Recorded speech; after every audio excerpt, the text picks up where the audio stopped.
요한복음 3장을 시작하면서 니고데모가 밤에 예수님을 찾아오는 장면을 함께 살펴보았습니다. 니고데모는 세상적으로 이미 많은 것을 갖춘 인생이었습니다. 많은 사람이 그를 부러워할 만큼 이미 지도자의 위치에 올라간 사람. 그는 아마도 경제적으로도 풍요로웠을 것입니다. 그가 말하는 걸 다른 사람들이 다 귀 기울여 듣는, 많은 사람들이 부러워하는 인생이었을 것입니다. 경제적으로만이 아니라 종교적으로도 이미 니고데모는 많은 사람들에게 성경을 가르치는 위치에 있는, 바리새파여서 기도 시간도 철저히 지키고요, 금식도 하고 헌금 생활이며 예배, 모든 종교적 생활에 있어서도 본이 되는 삶을 살았던 니고데모입니다. 그런데 그렇게 살았는데 채워지지 않는 갈급함이 있었습니다. 내가 이렇게 산다고 해서 하나님 나라에 합당한 삶을 사는 것일까? 해결되지 않는 이 궁금증, 이 갈급함을 가지고 예수님께로 찾아갑니다. 밤에 찾아갔죠. 많은 사람들이 자기를 보면 혹시 수근수근 될까? 같은 바리새파 사람들이 자기를 비판할까 두려워서 밤에 예수님을 찾아갑니다. 어떤 마음이었을까요? 갈급함이었습니다. 내가 예수님을 통해서 내 삶의 이 채워지지 않는 이 갈증을 채우고 싶다. 세상에서는 그 어떠한 것으로도 다 해결되지 않는 나의 삶의 이 어려움을 주님 앞에서 내가 해결받고 싶다. 그 갈급함으로 니고데모는 주님을 찾아갔고, 그 밤 니고데모는 예수님을 만나서 그의 삶에 큰 변화를, 생명을 경험하게 됩니다. 오늘 이 예배에 어떤 마음으로 나오셨습니까? 바라기는 이 니고데모의 마음으로 우리가 주님께로 나아가기를 소망합니다. 저 세상에서는 내가 채워지지 않습니다, 주님. 이것도 해보고 저것도 해봤는데요, 안 됩니다. 오직 예수님밖에는 나의 이 갈증을, 나의 인생에 이 갈급함을 채울 분이 없습니다 라는 간절함으로, 갈급함으로 주님께 나아가시기 바랍니다. 바로 그때에 주님이 우리를 만나주시고 그 말씀으로 우리를 채워주십니다. 니고데모에게 말씀하셨죠? 다시 나지 않으면 하나님 나라를 볼 수 없다라고 말씀하셨어요. 거듭나지 않으면 하나님 나라를 볼 수 없다. 위로부터 나지 않으면 하나님을 볼 수 없다.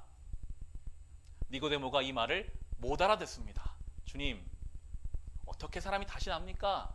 제가 이미 나이가 이렇게 먹었는데요, 어머니 뱃속에 들어갈 수는 없지 않습니까? 전혀 예수님의 말귀를 알아듣지 못하는 니고데모였습니다. 예수님 말씀하시죠?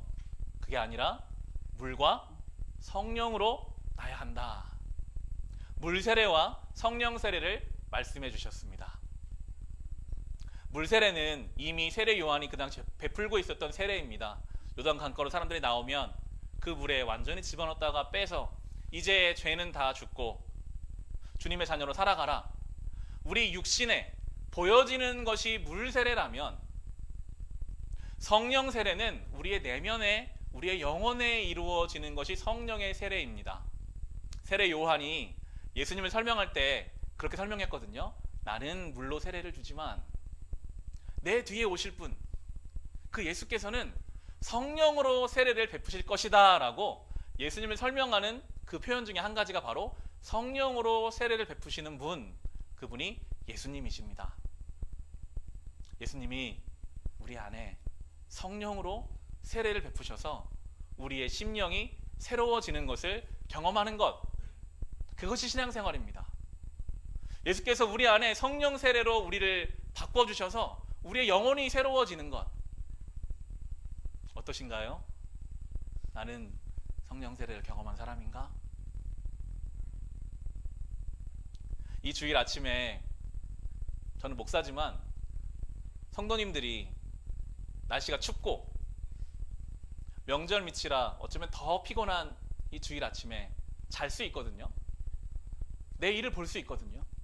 그런데도 이 아파트 상가 2층까지 올라와서 예배 자리에 앉아서 예배를 드리려는 그 마음은 어디서 왔을까요?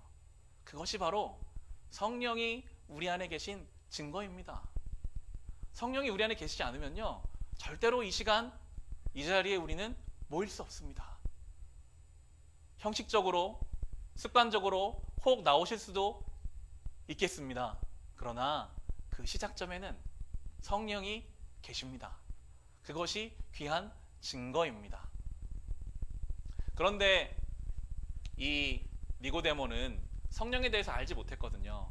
그래서 예수님이 좀 더 이 니고데모에게 성령을 설명해 주시는 것이 바로 8절의 말씀입니다. 8절 말씀 볼까요?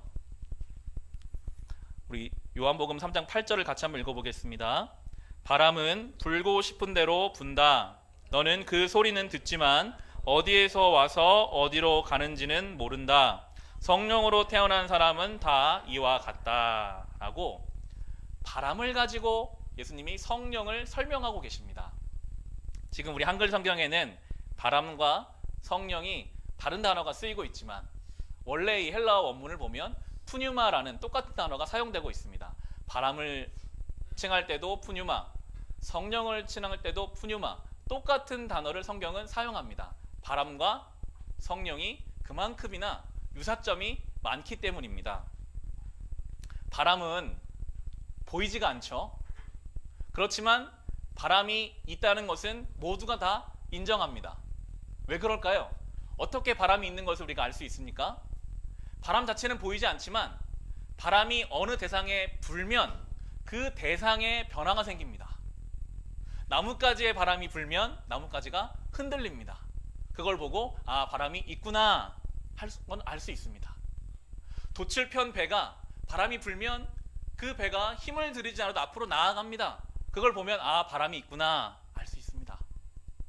불씨가 줄어들고 있을 때 바람이 불면 불씨가 살아납니다. 아, 바람이 일하고 있구나. 더운 여름날 땀을 흘리고 있을 때 바람이 불면 우리의 땀이 식어집니다. 아, 바람이 부는구나. 성령이 그와 같습니다. 눈에 보이지는 않지만 성령이 어느 인생에 불어오기 시작하면 그 사람의 밖에 어떤 일들이 일어납니다. 제가 교회에서 목회 현장에서 감사하게도 여러 번 본 것 같아요. 어떤 한 성도가 분명히 어제까지는 염려와 근심으로 살았는데 상황은 달라진 게 없어요. 그런데 어느 날 바람 같은 성령을 임하고 그 성령을 경험하고 나니 똑같은 상황, 똑같은 환경인데도 두려워하고 염려하던 사람은 없어지고 그 상황을 향해 담대하게 나아가는 것을 여러 번 봤습니다. 아, 성령이 살아계시는구나 하는 것을 알 수 있었죠. 미워하는 것 때문에 누군가를 향한 그 미움이 너무나도 아파서 그것 때문에 붙잡혀 있던 한 성도가 어느 날 그 주님을 바람같이 임하시는 성령을 경험하고 나서 참 신기하게도 누군가를 용서하는 것을 보면서 아, 성령이 일하시는구나 하는 것을 알 수 있었습니다. 너무나도 권위적이고 너무나 딱딱했던 어떤 분이 성령을 경험하고 나서 예수를 만나고 나서 온유해지고 너그러워지는 것을 보면서 아, 성령이 살아계시는구나 하는 것을 알 수 있었습니다. 바라기는 우리도 이 성령의 은혜를 경험하기를 소망합니다. 오늘 이 예배 가운데 우리에게 임하시는 성령, 그분을 통해 나는 어떤 일들을 경험할 수 있을까? 그런 마음을 가지고 성령의 임하심을 구하시기 바랍니다. 니고데모가 예수님께 그럼에도 묻고 있습니다. 9절을 보실까요? 니고데모가 예수께 물었다. 어떻게 이런 일이 있을 수 있습니까? 여전히 니고데모는 성령을 경험한 적도 없고 알 수 없어서 예수님께 묻자 이제 예수님이 니고데모에게 익숙한 구약의 말씀을 가지고 설명하시는 것이 14절에 나오는 말씀입니다. 모세가 광야에서 뱀을 든 것 같이 인자도 들려야 한다. 민수기 21장에 나오는 이스라엘 백성이 광야길을 걷다가 불평불만해서 하나님이 그들을 심판하시다가 그들이 회개해서 놋뱀을 통해 그들을 구원하신 이야기를 니고데모에게 들려주십니다.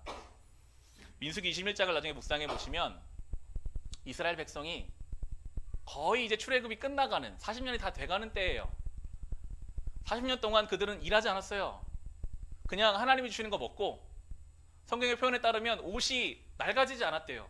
얼마나 신기합니까? 40년을 입어도 옷이 낡아지지 않고 신발이 헤어지지 않는 그 은혜를 경험했는데도 그들의 마음에 성경의 표현에 따르면 조급함이 생겼다라는 표현이 나옵니다. 과연 이거 광야 생활 끝날까? 라는 조급함. 오늘까지는 하나님이 나에게 은혜를 주셨지만 내일은 과연 은혜를 주실까? 그런 조급함. 여러분, 우리의 신앙이 약해지면 커지는 마음이 무엇인지 아십니까? 바로 조급함입니다. 분명히 하나님이 오늘 여기까지 우리를 인도해 주셨는데도요, 우리의 믿음이 연약해지면 조급해져요. 과연 내 생각대로 될까? 내 인생이, 우리 가정이, 내 자녀가, 우리의 진로가 과연 분명히 여기까지 하나님 인도해 주셨는데도 조급해집니다. 21장 5절을 제가 읽겠습니다. 민수기 21장 5절에 보면, 그래서 백성들은 하나님과 모세를 원망하였다. 어찌하여 우리를 이집트에서 데리고 나왔습니까? 이 광야에서 우리를 죽이려고 합니까?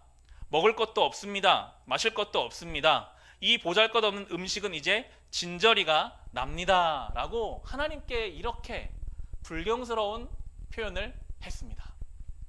하나님이 심판하셨어요. 불뱀을 보내셔서 불뱀에 이스라엘 백성들이 물려서 죽기 시작합니다. 사람들이 막 그 뱀에 물려 죽어가기 시작하자 그때서야 이스라엘 백성이 특기가 있죠. 회개했어요. 잘못했어요, 하나님. 한 번만 용서해 주세요. 하나님은 또 그 회개를 받아주십니다. 모세야, 그러면 구리로 뱀을 만들어라. 그리고 장대에 매달아서 누구든지 그 구리뱀을 쳐다보는 사람은 구원을 얻을 것이다 라고 말씀하셨던 그 이야기를 예수님이 오늘 그대로 가져다가 니고데모에게 설명하십니다. 마치 그때 하나님 말씀에 따라 구리뱀을 만들어서 장대에 달고 그 뱀을 보는 사람마다 구원을 얻었던 것처럼 인자도, 예수께서도 이제 달리게 된다. 십자가에 달리시게 될 것이고 그 예수의 십자가를 통해서 많은 사람들이 구원을 얻게 될 것이다 라고 설명하십니다. 믿는다는 것이 무엇인가? 이 본문을 통해서 우리는 알 수 있습니다. 요한복음 3장을 많이 묵상해 보시면요, 계속 반복해서 나오는 표현이 믿는 사람, 믿는 것, 믿는 것이 무엇인가에 대해서 쭉 설명하는데요. 믿는 것이 무엇입니까? 오늘 본문에 따르면 믿는다는 것은 십자가에 달리신 예수를 바라보는 것, 그것이 믿는 것입니다. 하나님의 구원 사역을 이루시기 위해서 모든 영광을 포기하고 그 하나님의 뜻에 순종해서 이 땅에 내려오셨고 자기의 목숨을 다 내바치시며 희생하신 그 예수 그리스도의 십자가를 바라보는 것이 믿음입니다. 우리는 무엇을 바라보고 살고 있을까요? 여러분은 무엇을 향하여 살고 계십니까? 우리가 정말 믿는 자라면 우리는 그 예수를 바라봐야 합니다. 여러분, 그 예수의 십자가를 바라보는 사람은 어떻게 살까요? 그 예수 그리스도의 순종을 바라보는 사람, 그 예수 그리스도의 하나님 나라를 위한 희생을 바라보는 사람은 너무나 자연스럽게도 삶 속에서 순종하기를 힘쓰게 됩니다. 그 예수를 바라보는 사람은요, 너무나 자연스럽게 하나님 나라를 위해 희생하는 것을 즐거이 하며 희생할 수 있게 되는 것입니다. 예수의 십자가를 바라보는 것, 그것이 믿는 자입니다. 주일 예배가 그런 시간이 될 것입니다. 그러나 일주일에 한 번으로는 부족합니다. 더 자주 십자가를 바라보시기 바랍니다. 예수의 그 십자가, 예수의 죽으심, 예수의 순종, 예수의 희생, 그것을 바라보는 사람은 자연스럽게 경건하고 거룩하게 살아갈 힘을 얻게 됩니다. 날마다 교회에서 성경을 통독하자고 하는 것도 결국은 그 성경을 피는 그 시간이 예수의 십자가를 바라보는 시간이 되거든요. 안 그러면요, 분주한 세상 가운데 하나님 바라보기가 어려워요. 기도의 무릎을 꿇자고 말하는 것도 그 시간이 예수의 십자가를 바라보는 시간이 되거든요. 그래야만 우리의 믿음이 견고해질 수 있기 때문에 우리는 힘써서 예수의 십자가를 바라보는 믿음이 되어야 합니다. 믿음의 주체가 되시는 예수를 바라보지 않으면 우리 마음대로 저 세상을 바라보며 살다가 내가 보고 싶은 보면 살다가요, 부족한 게 생기고 어려움이 생기면 그때 하나님을 찾습니다. 어떤 걸 찾을까요? 나 이것 좀 도와주세요. 나 이것 좀 채워주세요. 예수의 십자가를 바라보는 것이 아니라 나의 필요를 따라서 하나님을 찾아오는 신앙이라면 이미 균형을 잃어버린 신앙이 될 수밖에 없기에 오늘 성경은 믿는 자는 예수를 바라보는 것이다 라고 우리에게 말씀해주고 계십니다. 이어지는 18절을 같이 한번 보겠습니다. 우리 3장 18절 말씀 같이 읽어보겠습니다. 아들을 믿는 사람은 심판을 받지 않는다. 그러나 믿지 않는 사람은 이미 심판을 받았다. 그것은 하나님의 독생자의 이름을 믿지 않았기 때문이다. 아멘.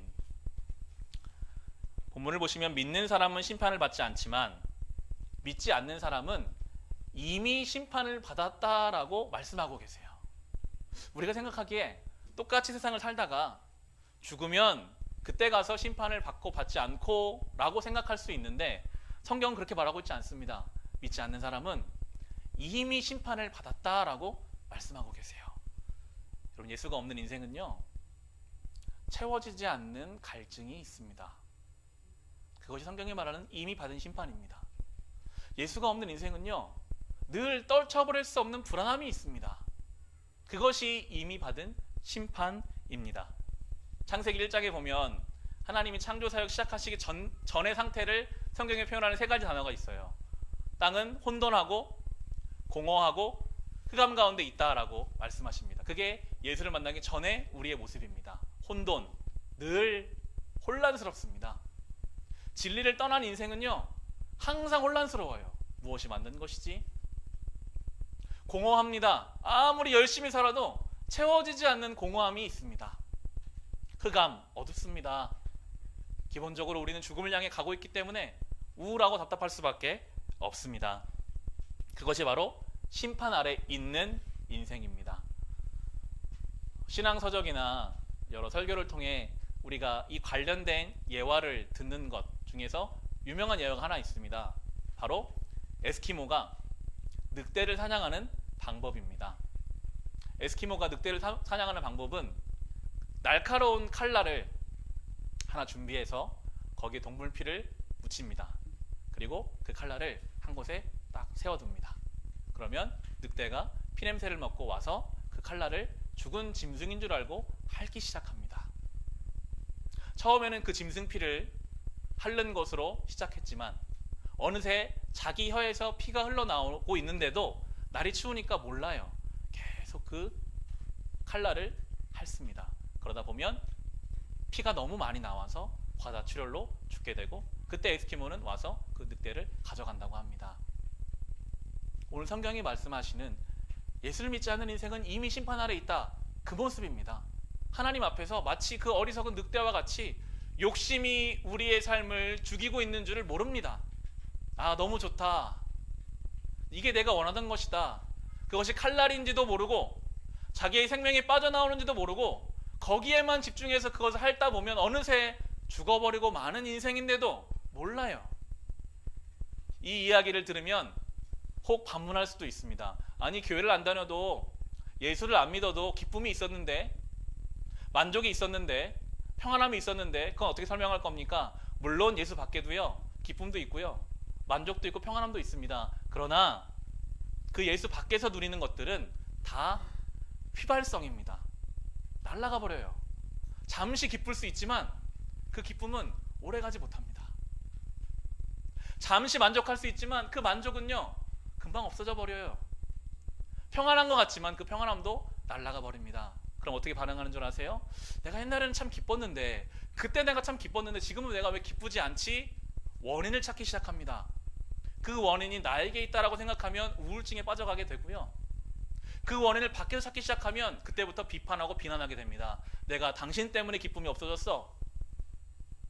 내가 너 때문에, 내가 이 상황 때문에, 내가 자녀 때문에, 나의 경제적 상황 때문에 기쁨도 만족도 평안함도 원래 있었던 것이 없어졌다라고 그 원인을 찾기 시작하면서부터 분열이 일어나고 가정이 깨어지고 아픔이 우리 삶에 찾아오게 되는, 오늘 성경이 말씀하시는 이미 심판 아래 있다, 예수를 믿지 않는 인생이 그런 저주받은 인생이라고 우리에게 말씀하십니다.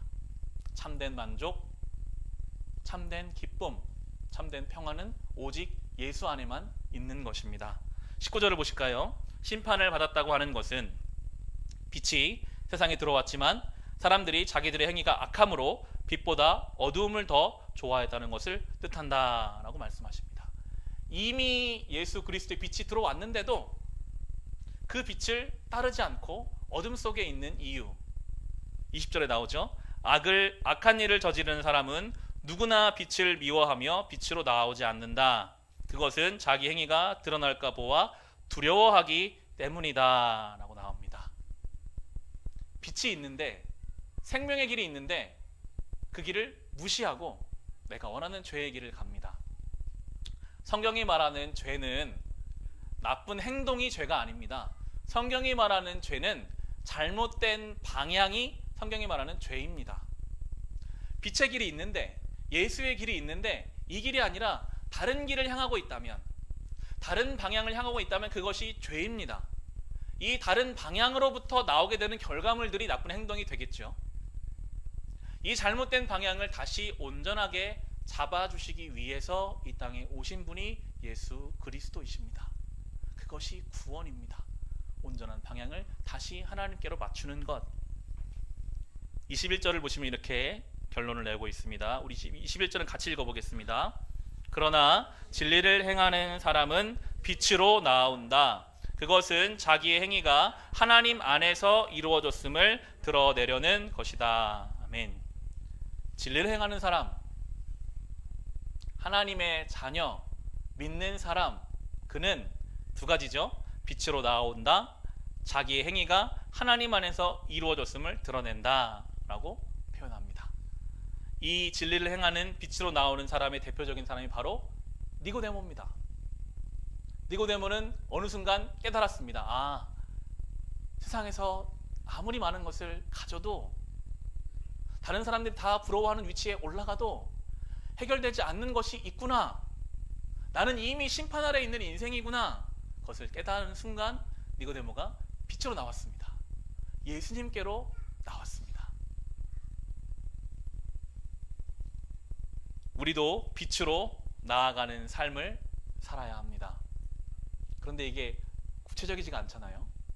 빛으로 나아간다는 것은 무엇인가? 성경은요, 때로 여기까지만 말씀하세요. 더 이상 구체적으로 말씀하지 않으시고 빛으로 나와야 한다. 이제 여기부터는 우리가 받아서 적용하고 구체화시키고 고민하고 노력해야 합니다. 한 주를 살아가시는 동안 여러분의 가정에서, 여러분의 일상에서, 여러분의 직장에서 빛으로 산다는 것이 무엇일까? 빛으로 나아간다는 것은 무엇일까? 어둠으로 도망가지 아니하고 빛으로 나아가는 것이 무엇인지 고민하는 사람은 그 길을 갈 수 있습니다. 늘 이것을 붙잡고 고민하십시오. 주님, 빛으로 나아가라고 하시는데 구체적으로 제가 어떻게 살면 좋겠습니까? 가정에서, 직장에서, 일상 속에서, 사람들을 대하는 관계 속에서 내가 빛으로 나아가는 존재가 되게 해달라고 고민하고 기도하고 물으시고 그것을 구체화해 가시기 바랍니다. 그 가운데 부딪히는 것이 있을 겁니다. 불편한 것이 있을 수 있습니다.